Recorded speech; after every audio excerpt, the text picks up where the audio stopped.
السلام علیکم ورحمۃ اللہ۔ میری آج کی کہانی کا موضوع ہے روح کی حقیقت۔ سویرا ایک فلسفی سوچ اور فکر رکھنے والی ذہین لڑکی تھی۔ ہر وقت اس کا ذہن نت نئے خیالات اور تفکرات کی آماج گاہ بنا رہتا۔ اس وقت سویرا اپنے کچن میں کھڑی برتن دھو رہی تھی۔ برتن دھوتے دھوتے اس کے ذہن میں ایک عجیب و غریب تھیوری نے جنم لیا تھا۔ اس نے ہاتھوں میں گلابی رنگ کے گلوز پہن رکھے تھے۔ وہ اکثر برتن دھونے کے لیے ان گلوز کا استعمال کرتی تھی۔ وہ واٹر ٹیپ کے بہتے پانی کے نیچے اپنے گلوز پہنے ہاتھوں کو کبھی الٹا اور کبھی سیدھا کر کے دیکھ رہی تھی۔ اس نے سوچا کہ اس کے ہاتھ گلوز کے اندر کبھی ٹھنڈے اور کبھی گرم پانی کو محسوس کر رہے تھے۔ کبھی کوئی بھاری برتن ہاتھ میں آتا تو کبھی کوئی ہلکا پھلکا برتن، کبھی چپٹا تو کبھی نوکیلا برتن۔ اس کے ہاتھ سب کچھ محسوس کر رہے تھے۔ تیز گرم پانی کی حرارت جو گلوز کے اندر چھپے اس کے ہاتھوں کو محسوس ہوتی، تو کبھی ٹھنڈے پانی کی ٹھنڈک کا احساس۔ اس نے غور سے اپنے ہاتھوں کو دیکھا جو کہ اس وقت گلابی رنگ کے گلوز کے اندر موجود تھے۔ اس نے سوچا کہ محض میرے ہاتھوں کی وجہ سے ان گلوز کو زندگی مل گئی ہے، ورنہ تو یہ گلوز ایک ختم ہونے والی مادی شے سے بڑھ کر کچھ نہیں۔ اگر زیادہ استعمال کیے جائیں تو یہ گلوز پھٹ جائیں گے یا پھر ان کا رنگ خراب ہو جائے گا، مگر جو گلوز کے اندر ہیں وہی اصل چیز ہے، یعنی کہ میرے ہاتھ۔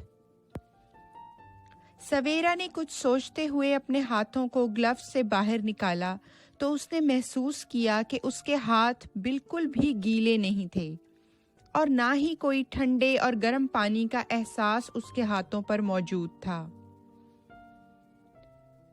اور دوسری طرف گلوز جو کہ ایک بے جان جسم کی طرح کچن کاؤنٹر پر رکھے ہوئے تھے، جو کہ تھوڑی دیر پہلے اس کے ہاتھ کا رول پلے کر رہے تھے۔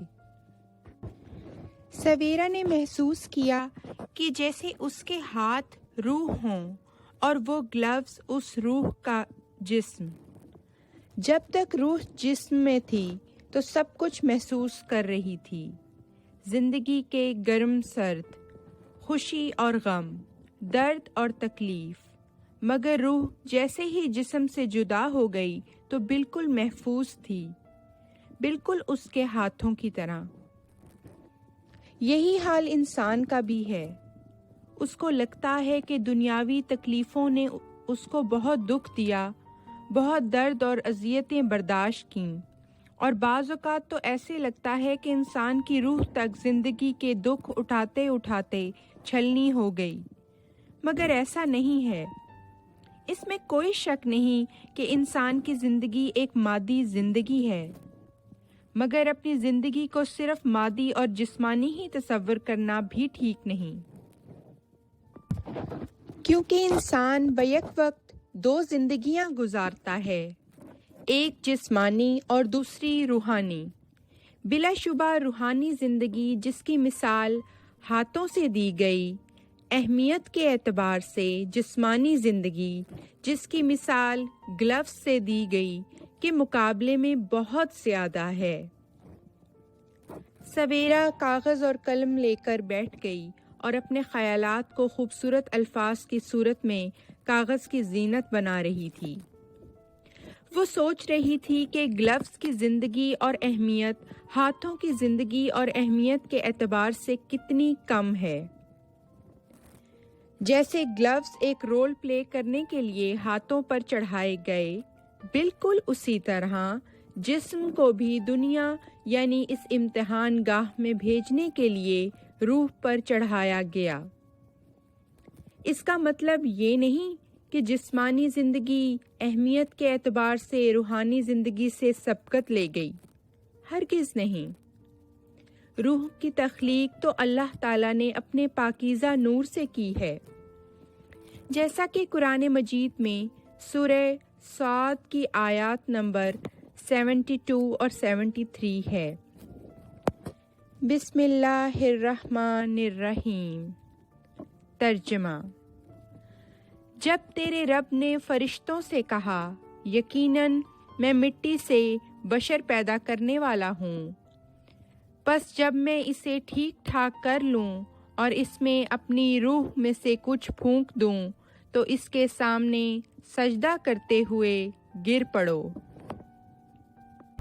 انسان کو تو اپنے رب کا ہر وقت شکر ادا کرنا چاہیے کہ انسان کی روح میں اللہ تعالیٰ نے اپنا کلام پھونکا اور اپنی فطرت پر انسان کو پیدا کیا۔ یہ اعزاز اللہ تعالیٰ نے اپنی کسی اور مخلوق کو نہیں دیا۔ روح کے احساسات، مشاہدات اور تجربات بھی جسم کے مقابلے میں لامحدود ہیں۔ روحانیت کا علم بہت وسیع ہے، اتنا وسیع جہاں تک انسانی عقل کی رسائی ممکن نہیں۔ جیسا کہ قرآن پاک میں سورہ بنی اسرائیل میں آیت نمبر 86 میں اللہ تعالیٰ فرماتا ہے، بسم اللہ الرحمن الرحیم۔ ترجمہ: اور وہ تجھ سے روح کے متعلق سوال کرتے ہیں، تو کہہ دے کہ روح میرے رب کے حکم سے ہے، اور تمہیں معمولی علم کے سوا کچھ نہیں دیا گیا۔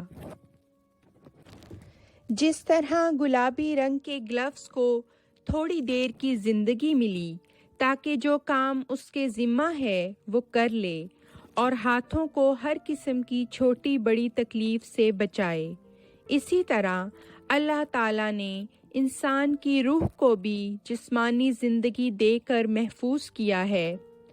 زندگی میں آنے والے وقتی دکھ اور تکلیفوں سے گھبرانا نہیں چاہیے کہ یہ تمام کے تمام خوشیاں ہوں یا غم، سب کے سب عارضی ہیں۔